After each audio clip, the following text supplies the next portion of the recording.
Tentu pesan pertama kepada anak muda adalah anak muda harus masuk di politik.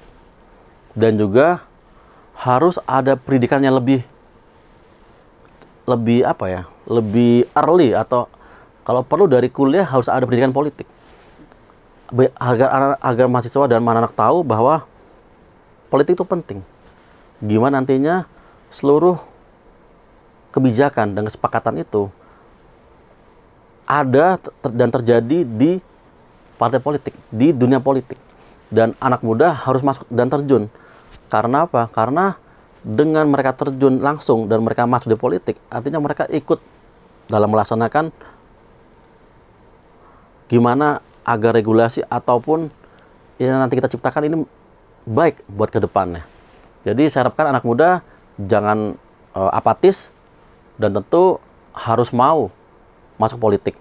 Karena kalau nggak ada yang masuk politik, nanti bakal ada orang lain yang mungkin berbeda pandangan yang masuk politik dan akhirnya nantinya bakal berbeda dengan yang diharapkan. Oke, politik adalah kehidupan yang kita hadapi setiap hari.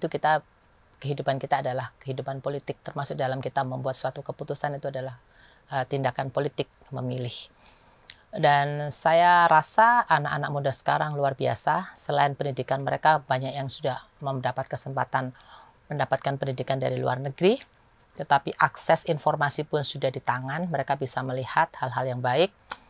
Tapi era digitalisasi ini juga, selain kita memang sudah tidak adalah suatu keniscayaan untuk kita ikut dalam perilaku digitalize, tetapi tetap yang namanya pertemuan atau silaturahim atau tatap muka itu tetap dilakukan. Karena dengan ketemu orang seperti ini, mata kita memandang, nafas kita juga kita dengar bersama, kita menikmati mungkin hidangan sederhana yang sama di waktu dengan suasana yang itu sangat beda dengan digitalize. Jadi imbangi digitalisasi dengan pertemuan secara fisik, secara seimbang, sehingga hidup kita juga akan tetap berimbang. Jadi digitalize ini harus kita respon secara positif, kita semua harus melek digital, tetapi di sisi lain kita harus tetap membangun yang namanya hubungan secara langsung, pertemuan secara langsung atau silaturahim yang kita bangun karena terjadinya pertemuan tatap muka secara physically. Tetap dijaga itu. Pertemanan secara berkelompok, bertemu dengan teman-teman, itu adalah sesuatu yang menyenangkan. Bahkan lebih senang daripada kita hanya secara virtual. Gini, anakku ya anak muda semua. Rata-rata memang nggak terlalu tertarik ya anak muda ini. Nggak tertarik tuh mesti orang nggak ngerti. Bahwa apapun perjalanan bangsa ini, apapun yang semua keputusan diambil, itu tidak pernah terlepas dari keputusan politik. Baik itu wujudnya undang-undang, berarti keputusan politiknya adalah pemerintah dan DPR RI, kalau itu tingkatan nasional, ketika membuat undang-undang, perda, gubernur dan DPRD-nya misalnya, atau bahkan sampai kepada peraturan-peraturan yang lain yang memang tidak pernah terlepas dari keputusan-keputusan politik yang dibuat. Maka menentukan orang-orang yang kemudian duduk sebagai pengambil keputusan itu adalah sesuatu yang wajib untuk ikut terlibat. Jangan pernah menitipkan keputusan terbaikmu dipercayakan kepada orang lain tanpa kamu ikut terlibat di dalamnya. Anak muda, terlibatlah. Jangan titipkan keinginanmu, harapanmu tentang masa depan bangsa ini kepada orang lain. Caranya bagaimana? Pahami soal politik. Bagaimana kemudian harus terlibat dalam situasi saat ini. Kalau kita bicara waktu dekat, itu pemilu 2024. Lihat, siapa yang menurut Anda terbaik yang bisa kamu titipkan. Titipkan harapanmu ke depan. Titipkan bahwa kamu punya cita-cita ke depan Republik ini akan seperti apa. Saya berharap akan banyak acara-acara, ruang-ruang untuk bisa berdiskusi dengan anak muda. Karena hampir semua titik yang saya kunjungi dan bertemu anak muda, mereka jauh dari paham apa itu pemilu, lalu apa yang akan dihasilkan, lalu seperti apa mereka harus terlibat. Hanya memang cara-cara yang kita berikan Tidak bisa sistem seperti mendoktrin begitu ya. Tapi kita mesti mengajak mereka dengan cara mereka, dengan gaya-gaya mereka. Karena soal belajar pun orang zaman saya dulu dengan Anda udah berbeda. Dengan adik kelas Anda pasti juga sudah jauh berbeda.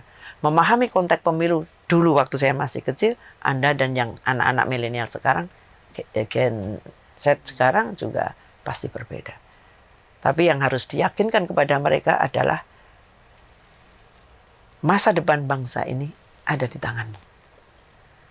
Ketika berada di tangan yang benar, harapanmu akan terwujud. Tetapi ketika berada di tangan yang salah, jangan bermimpi untuk apa bisa mewujudkan harapan. Begitu. Ya kalau buat anak muda ya, pasti nggak ada yang pernah mengalami hidup seperti aku. Pernah makan tikus, pernah makan kucing, karena memang nggak ada yang dimakan. Untuk supaya ketelen, aku cari pembenaran dalam otakku sendiri. Oh, tikus rumah itu kan makannya beras apa supaya bisa ketelen. Nggak ada yang lebih menderita dari aku. Aku tuh udah teruji dalam menderita betul ya dari Tuhan. Makanya ini nyawa saringan. Artinya apa? Kalau masih bisa hidup, apalagi masih bisa ada yang membiayai, entah orang tua, entah apalah, udah jangan minder. Manfaatkan untuk hidup sebaik-baiknya, untuk meraih masa depan yang sebaik-baiknya. Bung Karno bilang, gantungkanlah cita-citamu setinggi bintang di langit, tapi rendahkanlah hatimu serendah mutiara di dasar laut. Dan jangan cepat puas diri, karena puas diri adalah lonceng kematian. Jadi, itu raih. Udah nggak usah takut sama diskriminasi. Kalau diskriminasi, Ripka Ciptani nggak jadi apa-apa. Udah stigmanya banyak banget kan tadi udah cerita. Udah nggak ada tuh. Tapi aku bisa, apalah persetan lah. Yang penting semangat maju, lawan terus, tunjukkan kita benar. Orang mau bilang persetan, lu sebenarnya iri aja sama gue. Kalau gitu ya, biasa kalau orang iri, lu pada sebenarnya iri aja. Aku cuma gitu aja untuk menyenangin diri sendiri. Aku maju terus ke depan. Apapun yang terjadi. Nah, anak-anak muda sekarang harus begitu. Jangan mental cengeng juga, mental ngambek, mental cengeng, ketersinggungan. Aku kurang tersinggung apa, bolak-balik begitu, tapi ya udah maju aja gitu loh. Ngapain, emang perjuangan harus begini. Yang berapa lagi yang masih biasa, aku suka bilang di dapil gitu, jangan ya merasa ibuku cuman tukang cuci ini. Aku dulu bukan apa, sayanya yang tukang ngepel di gereja itu. Tuh Ida stafku pernah tuh ngomong, Mbak, aku mana mungkin jadi sadar ibuku tukang masak di DPP. Stop, dak, jangan membatasi kuasa Tuhan. Tuhan itu sanggup memberikan apapun. Kita jangan suka membatasi. Oh, Tuhan paling ini. Jangan, Tuhan bisa kuasanya membalik-balikkan semua.